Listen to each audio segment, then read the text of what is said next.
पे ब्रेक लगा बाजीराव, तेरी कुंडली मेरे हाथ में है।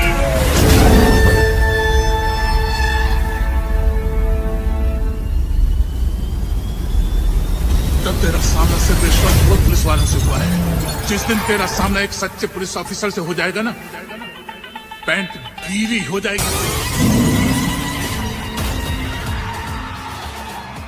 कई बार ये बात कही और सुनी जाती है कि इस दुनिया में इंसानों के अलावा भी एक ऐसी तीसरी शक्ति मौजूद है जो ना तो सुनाई देती है और ना ही दिखाई देती है, जो इंसानों की समझ से एकदम परे है। कई लोग इस पर विश्वास करते हैं और कई लोग इसे वहम मानते हैं।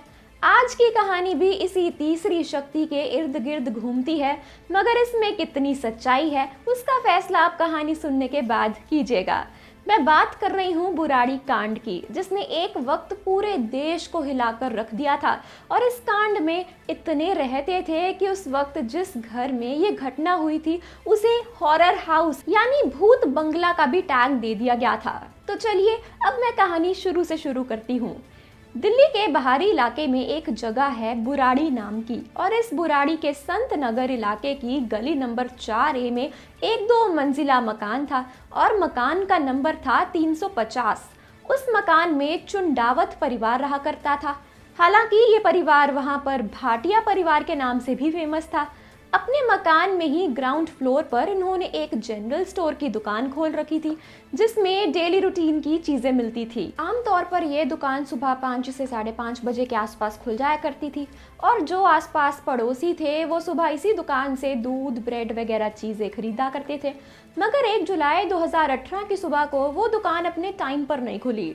जो उस दुकान के रेगुलर कस्टमर थे उन्हें लगा कि शायद घर के जो लोग हैं वो रात को देर से सोए होंगे, इसलिए सुबह उनकी आंख नहीं खुली। इसलिए वो लोग इस दुकान के खुलने का इंतजार करने लगे, मगर सुबह 7 बजे तक भी दुकान नहीं खुली, जिसकी वजह से दुकान पर काफी भीड़ भी हो गई थी। लोगों को समझ नहीं आ रहा था कि आखिर ये दुकान खुली क्यों नहीं। ये देखकर उनके सामने जो पड़ोसी रहते थे उन्होंने उनके घर कॉल किया ये पूछने के लिए कि सब कुछ ठीक है या नहीं, पर किसी ने फोन भी नहीं उठाया। तो एक पड़ोसी होने के नाते उन्हें भी थोड़ी चिंता हुई, इसलिए उन्होंने उनके घर जाकर देखने का फैसला किया। और जब वो घर के दरवाजे तक पहुंचे और जैसे ही गेट खटखटाया तो उन्होंने देखा कि गेट अंदर से खुला हुआ था। अब उन्हें थोड़ी और घबराहट हुई। उसके बाद वो उस मकान में दाखिल हुए और फिर जैसे ही पहली मंजिल पर पहुंचे ना, उनके होश उड़ गए। उन्होंने देखा कि घर में एक साथ कई लाशें फांसी के फंदे से झूल रही हैं। उसके बाद वो उल्टे पैर वहां से वापस आ गया। जाहिर सी बात है कि ऐसा नज़ारा देखने के बाद कोई भी इंसान वहां रुकना नहीं चाहेगा, और बाहर आकर उन्होंने जो देखा वो सबको बताया। तो कुछ ही मिनटों में पूरी गली में शोर हो गया और उसी घर के आगे भीड़ लग गई। जिसने भी वो सीन देखा वो देखकर हैरान हो गया।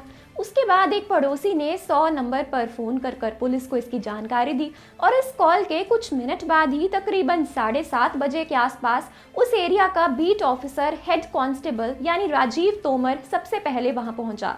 जब वो गली नंबर 4A के मकान नंबर 350 के पास पहुंचा तो उसने देखा कि वहां तो बहुत भीड़ लगी हुई है। उसके बाद उसने भीड़ को साइड किया और जैसे ही मकान की पहली मंजिल पर पहुंचा तो उसने देखा कि कमरे की छत पर जो जाली है उस जाली से 9 लाशें एक साथ फांसी के फंदे से झूल रही है, और जो 10वीं लाश थी वो उन लाशों से थोड़ी दूर पर लटक रही थी। एक साथ 10 लोगों को फांसी के फंदे पर लटका देख हेड कांस्टेबल राजीव तोमर की भी हालत खराब हो गई थी। मुश्किल से वो हेड कांस्टेबल वहां 2 मिनट रुका होगा और फिर वापस नीचे आ गया। उसके बाद उसने सभी लोगों को वहां से हटाया और उस मकान को सील कर दिया, और फिर अपने सीनियर ऑफिसर को इसकी खबर दी। खबर सुनते ही सीनियर ऑफिसर भी तुरंत वहां पहुंचे, और क्राइम सीन देखने के बाद उनके भी हाथ पांव फूले हुए थे। तो दोस्तों इसके आगे क्या होगा ये हम जानेंगे वीडियो के अगले पार्ट में। तो इसी कहानी से इंस्पायर्ड हो सकती है फिल्म सिंघम अगेन।